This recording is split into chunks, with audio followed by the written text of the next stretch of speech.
Guess we'll go ahead and get started. Um, if you're on the text message link, you should have gotten a message a little while ago that little Hannah broke her wrist, I guess today. But anyway, I'm sure they would appreciate prayers on her behalf. Hannah? Callahan. Yeah. Callahan for the proper name, but anyway, Shanna's granddaughter. Shanna's youngest granddaughter. There you go. Let's get it right. But she broke her wrist, and so she is 7. I don't know if she's turned 8 yet or not. I think she's still 7. So still growing. Could be, one of those situations with growth plates and things like that. So remember her in your prayer, Matt, when you pray. Number 628.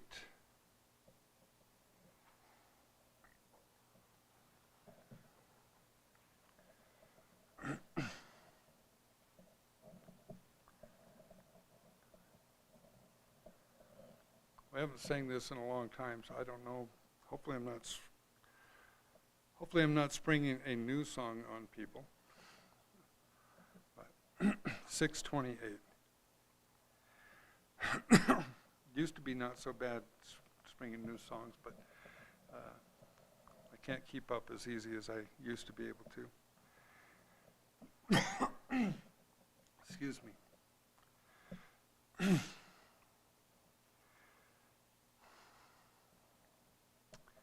If the name of the Savior is precious to you, if his care has been constant and tender and true, if the light of his presence has brightened your way, oh, will you not tell of your gladness today?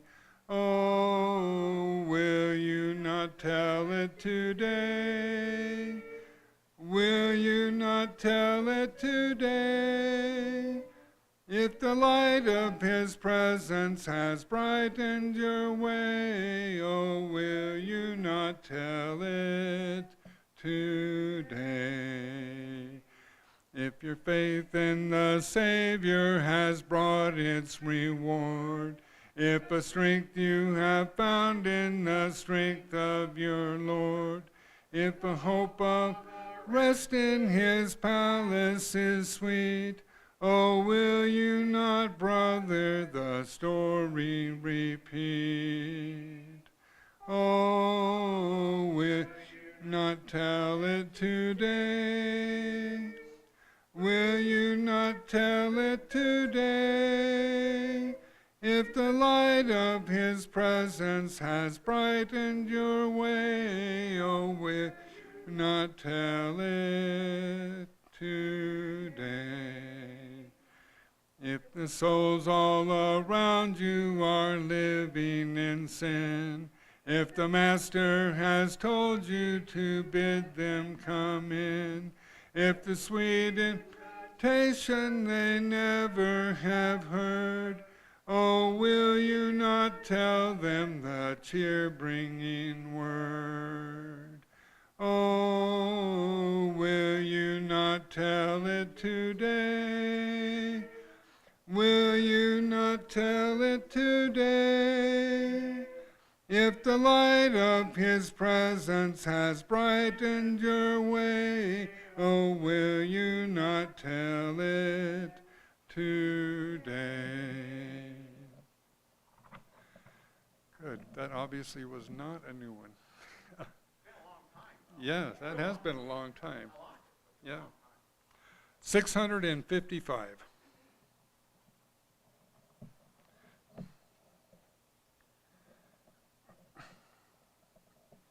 655.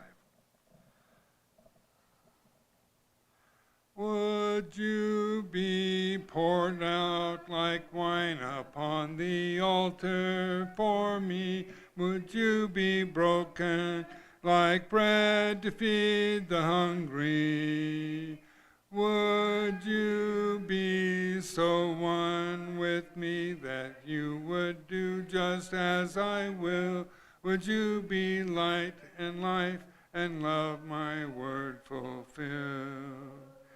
Yes, I'll be poured out like wine upon the altar for you. Yes, I'll be broken like bread to feed the hungry.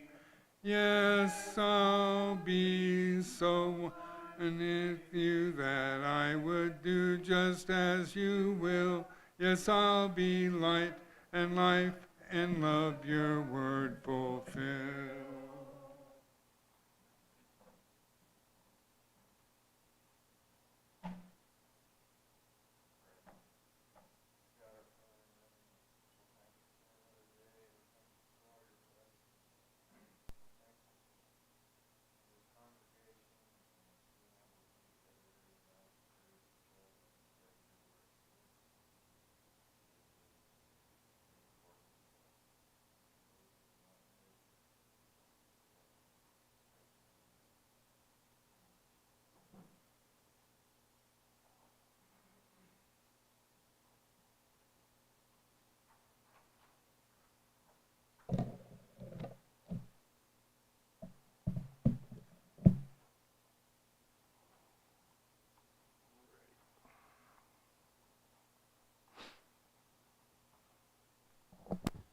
All right. Let's get into Mark. Mark chapter 14. Just real quickly, I want to remind everyone that next week Mark Collins will be bringing our class because Desiree and I will be traveling to Boston to see my brother retire from the Air Force. So that's where we'll be returning the following Sunday after next Wednesday. But Mark chapter 14, that's where we're going to spend our time as we're working our way through this gospel. Now here in Mark 14, we're moving closer to the cross. We're in Jerusalem, and Mark has been recording in this chapter the teachings of Jesus in combination with the events that are occurring in the days and hours leading up to Jesus being crucified, primarily at the hands of the religious leaders. Now, what Mark has also recorded in this chapter is the fact that the time at which Jesus would be crucified would be during the time of the festivals of the Passover and unleavened bread, which is why Mark tells us in verses 1 and 2 of this chapter, he says, now the Passover and unleavened bread were 2 days away, and the chief priests and the scribes were seeking how to seize him by stealth and kill him, for they were saying, not during the festival, otherwise there might be a riot of the people. So we've already covered these verses, of course, but verses 1 and 2 are really the context of this chapter. It all stems from what Mark recorded for us in verses 1 and 2. The Passover and the festival of the unleavened bread, they're upon Jesus and his followers. They're preparing for that. And during that time, as verses 1 and 2 tell us, the religious leaders are trying to figure out how to arrest and kill Jesus. And later in the chapter, in verses 10 and 11, Judas comes along and helps that process because he's made up his mind. He is going to betray Jesus. He's being paid for it. And so now Judas is actively seeking what verse 11 says, an opportune time to betray him. So it's in that context that as we reach verse 12 of this chapter, Mark records for his readers and says, on the first day of unleavened bread, when the Passover lamb was being sacrificed, his disciples said to him, where do you want us to go and prepare for you to eat the Passover? So here in this verse, Mark is recording for his readers what I like to call another stage setting verse. where he's recording that on this first day of unleavened bread, at which point the Passover lamb was being sacrificed, the followers of Jesus ask him this question. What's the question they're asking here?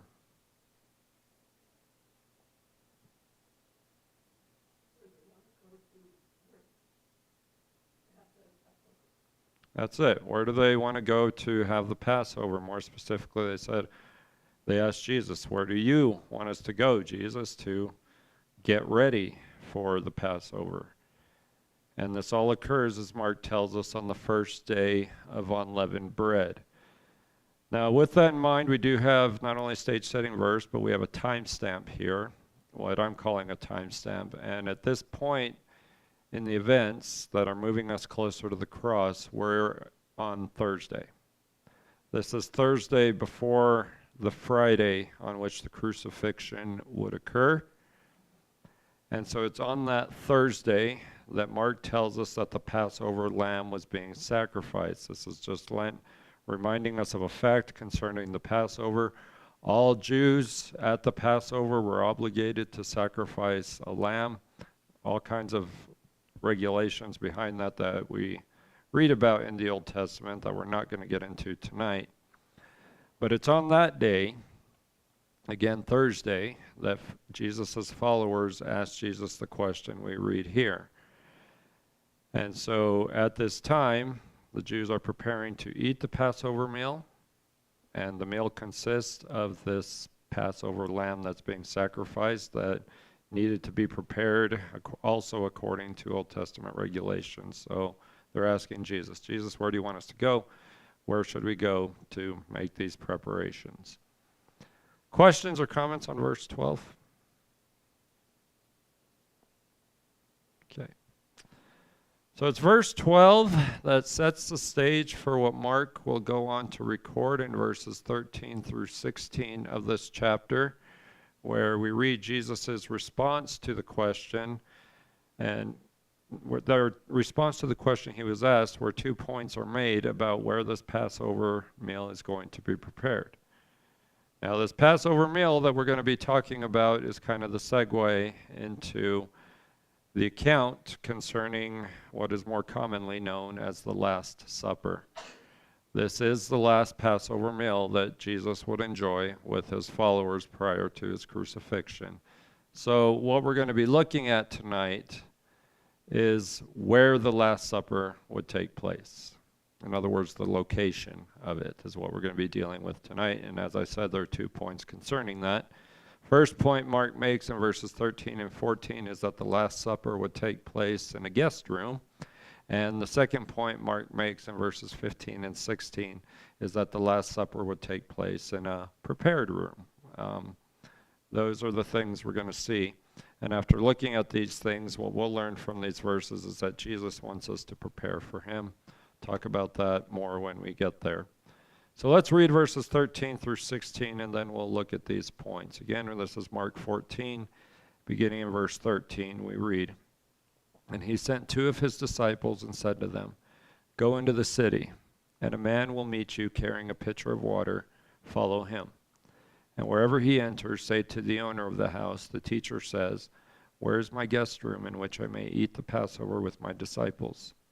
And he himself will show you a large upper room, furnished and ready, prepared for us there.' The disciples went out and came to the city and found it just as he had told them, and they prepared the Passover." So again, what we're looking at today is the location of the Last Supper. That's how we commonly know it.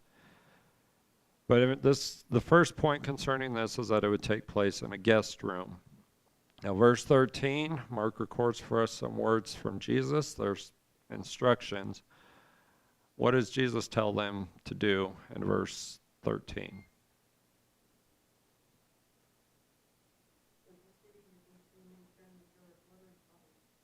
Good. There it is. That's the text. Go to the city. You're going to meet a man carrying a jar of water. Follow him. Now, what city are they going into?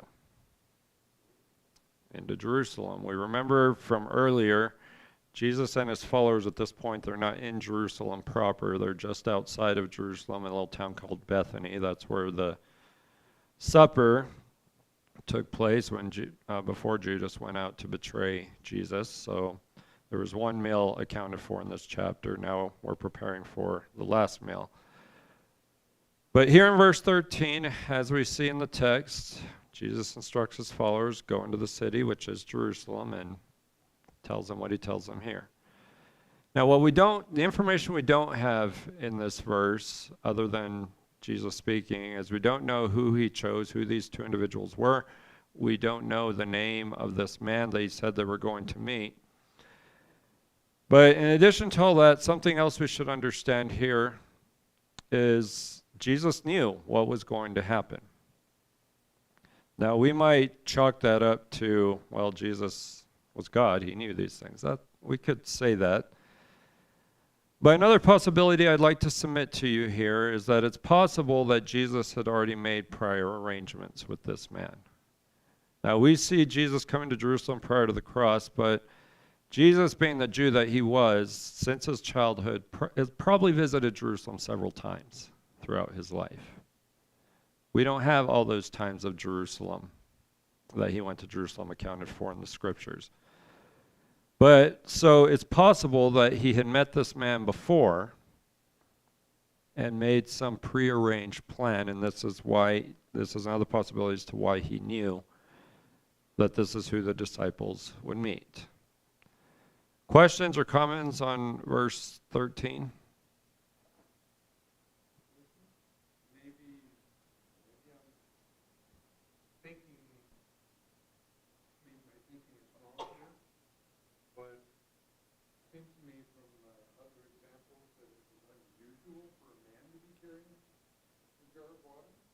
Yes. You're not being sexist. That in that first century custom in their division of labor, that was women's work to be carrying the jar of water. You're not wrong on that. I actually ran into that in my research as well. I wasn't going to include it here unless it came up. But yes, under normal circumstances, it would be women carrying pitchers or jars of water, whatever word you have there in this case. But in this case, it's a man, probably of a servant level. And I bring that up because we're going to touch on that in verse 14. But that's not off point, because customarily it would be women who are carrying jars of water like this. But for whatever case, in this case it's a man, which lends to the idea that he was probably a servant or a slave. I'm just going to use that word, a slave of some kind. So it wouldn't, yeah. Right.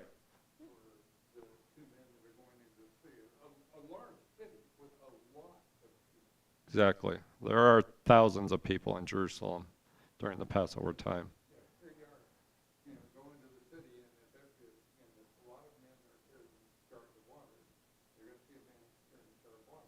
Right. So, and yes, he would stick out because of, what the roles of the sexes were at that time. So that's a good point. And yes, that's the one observation we should make of this verse. It's very specific detail that Jesus gives to these two followers of his. Again, we don't know which two of his followers, but yes. So this is what lends to the possibility that Jesus had already made some plan in advance with somebody he might have already known. And this is how it would go. And yes, the point Jesus is making is when you see this man, follow him. Anything else on verse 13? All right.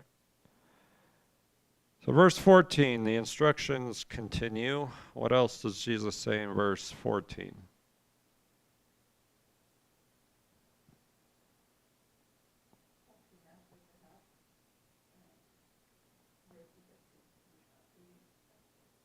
And how is Jesus identified in this verse? The teacher. So he's telling these two followers, the text uses the word disciples. I'm not going to use apostles here because the text uses the word disciples. But he says, when you arrive, tell the owner of the house. What we see here. But he But in the quote, he's identified as the teacher. Why identify himself in that way? What is this? Actually, let me rephrase that. Let me ask a different question. With Jesus putting the quote in this way, what does this tell us about the relationship Jesus had with this owner of the house?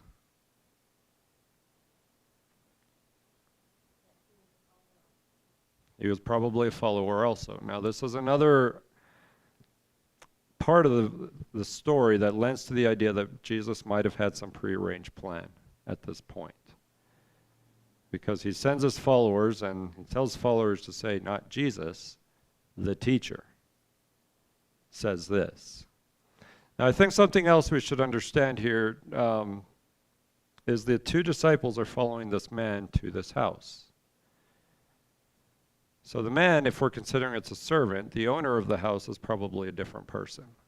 So at this point, we have the two disciples plus two other individuals in the story. So now, somebody had the reading master of the house, did I hear correctly? Sandy, you had master of the house? Okay. That's okay. The New American Standard is owner of the house, but this would be probably better rendering a master of the house. So Jesus sends his followers with the instructions that they were to say to this master of the house, which as we see here are words where Jesus is identifying himself as the teacher and asking him saying the words we read here. So in addition to everything we just mentioned, another thing we should know here is that the guest room Jesus mentions here would be some kind of lodging place specifically designated for I'm speaking too fast. Specifically designated for travelers, similar to what was not available for Joseph and Mary when they came to Bethlehem. It's that kind of place. It's an inn type place. But as we're going to see here in just a moment, this guest room was something much larger than what we would think of as an average hotel room. Anything else on verse 14?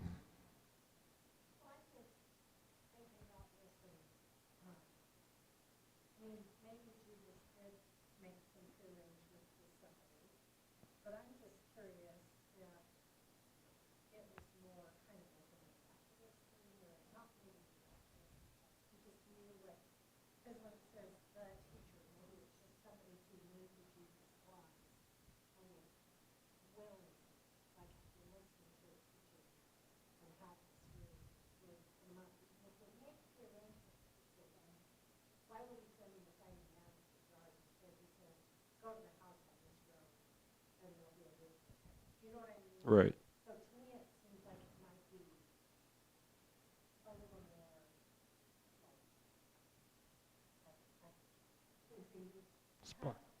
little more spontaneous. Like he knew this person would be willing to host them, and he knew the man was going to be taking water there, not because he met with them, but because he. Right. Do you know what I mean? So I mean, I know we don't know because the text doesn't tell us. Right. That's just kind of my mind. Okay. I mean, any number of things are possible here, but as we've seen, Jesus is very specific in all of this. And so it seems he knew the owner of the house, number one, but we also have to remember the culture here. You had people like this who had slaves. And something else we need to keep in mind here that we're going to kind of come back to is if you were a slave owner, you were very wealthy. You had to have money to have slaves. So this indicates this may have been a wealthier individual that was doing this. But again, this is very specific. There is, as Dina pointed out, there's a lot the text does not tell us. And this might have been some kind of miracle involved here, but just given the specificity of it all, it seems there was some kind of relationship that existed. This owner of the house did know Jesus to some degree, did hear his teachings because he was identified as the teacher in this case. Again, some of this is assumptions we're making, but they're assumptions that the text seems to warrant.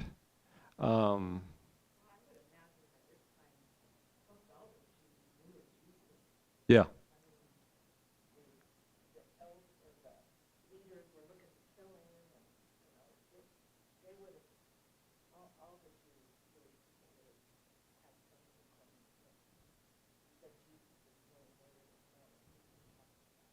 Right.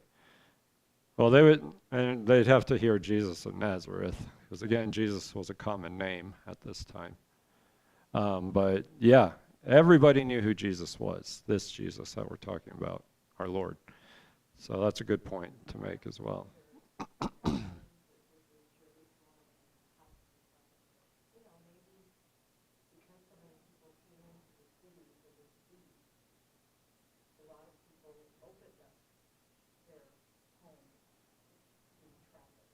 Right.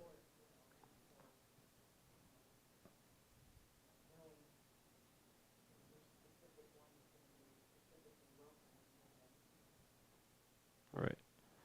So, yeah, and what Andrew says is definitely true, that at Passover time people would be opening their homes as well. So I'm just touching on that point really quick.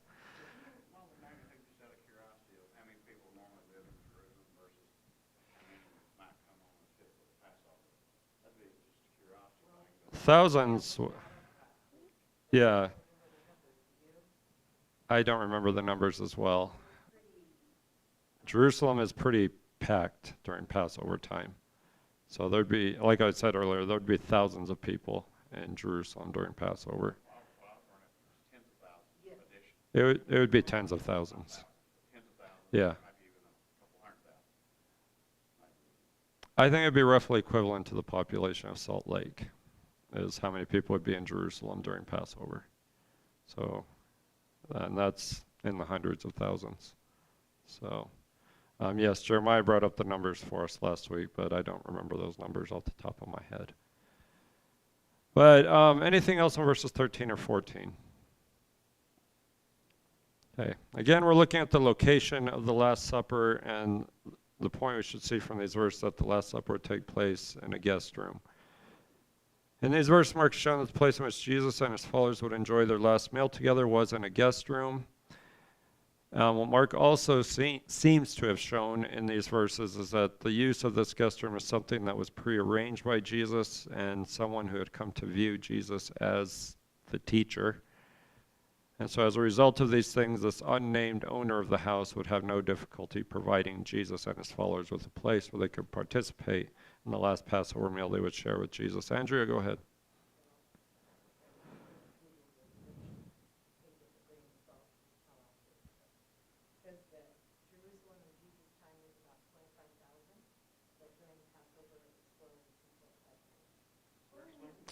So much larger than Salt Lake. Yeah. And that's part of the reason Jesus and his followers, for example, would be staying outside of Jerusalem in Bethany. And they would not come into Jerusalem until the actual Passover day, so to speak. So they had to. I mean, that was Jewish law. Everybody had to come to Jerusalem. Right. Right. And that's why verses 1 and 2 are important to this. So, anything else before we move on to verses 15 and 16? All right. So we're still looking at the location. The Last Supper will take place in a prepared room. It's the point we're going to be looking at. This point is introduced with verse 15, more words from Jesus. And what are we told here in verse 15?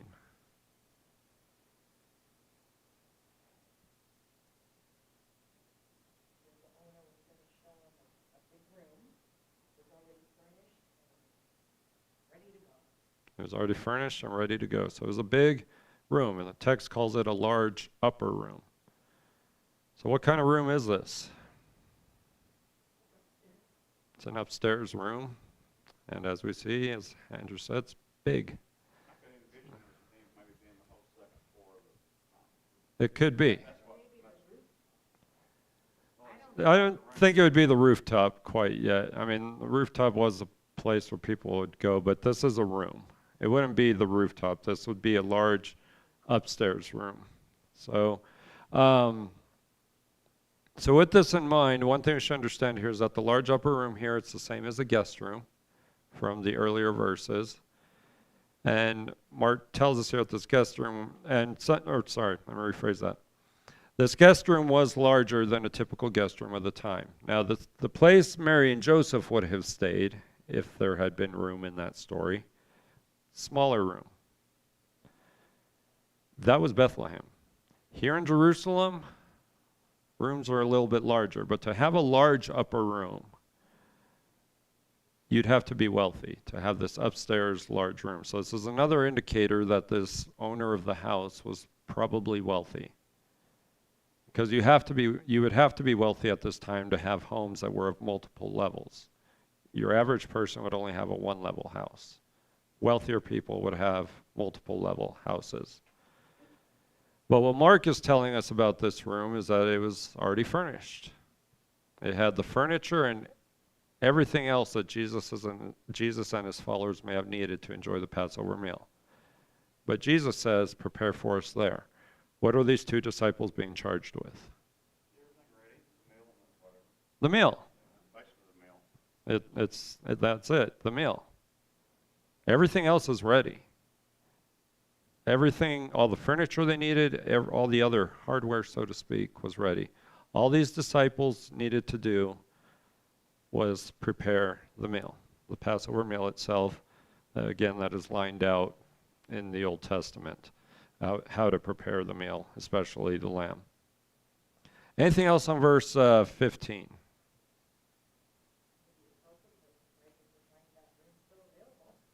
It's true. That is true. And again, that comes back to the idea that maybe Jesus had this prearranged, and this owner of the house knew he was coming. Anything else on verse 15? Okay.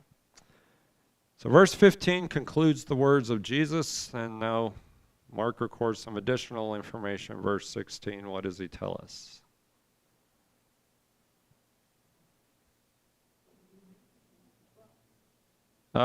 You might be jumping ahead a little bit, Sandy. Verse 16.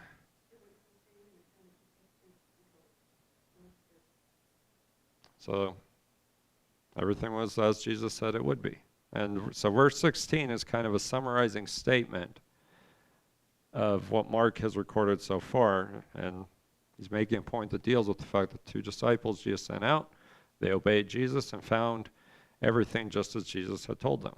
So they took the next step, prepare the meal. Get the meal ready.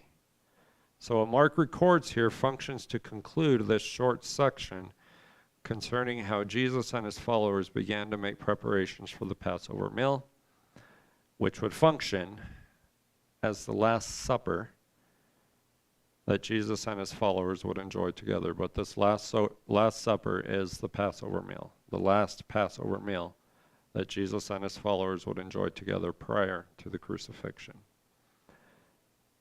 So putting all these things together, the point we should see from verses 15 and 16 about where the Last Supper would take place is that the Last Supper would take place in a prepared room. In these verses, Mark has shown that the last Passover meal Jesus would enjoy with his followers would take place in a room that was already furnished and ready for them. And as a result, the only thing left to do was to make preparations for the meal. Everything else was ready for that meal to be enjoyed comfortably. So again, this is about the location of the Last Supper. It occurred in a guest room. It occurred in a prepared room. Now with that in mind, I think one application from these verses that we can take is that Jesus wants us to prepare for him. Now among the concepts that can be gleaned from these verses is the concept of preparation. Again, they're preparing for the Passover. So if we're making preparation the application, one application of these verses to us is that we must prepare and be prepared for Jesus. Now sometimes this preparation involves going where Jesus wants us to go. This preparation also involves trusting Jesus as we go where he wants us to go, knowing that we will find things just as Jesus told us we will find them. And the ultimate result of this preparation is that we will be where Jesus is, which is in heaven with him. Again, that's just some application from this text. Any other questions or comments?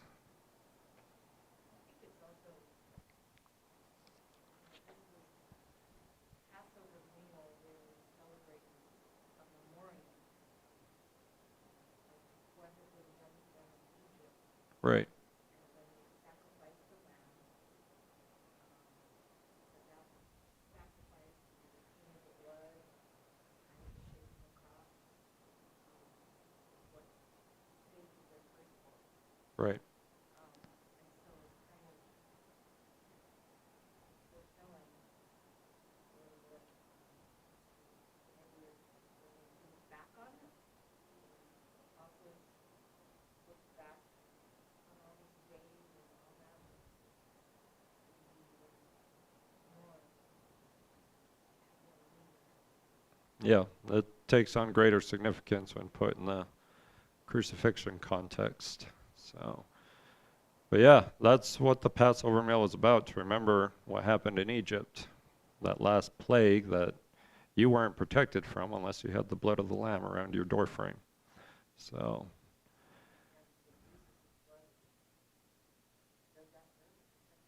exactly. We're not protected from hell unless we are covered by the blood of Jesus. So, and we come into contact with that blood right there in the water. So, but that's a different study altogether. Anything else on what we've studied today? All right. Well, again, this is kind of segueing into these last set of events before the cross that begin with the Last Supper. Well, if there's nothing else, Don, will you close us tonight? Okay.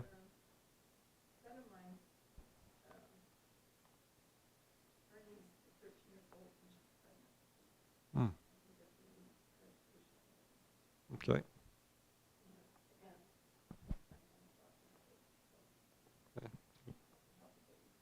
All right. So Don, if you could,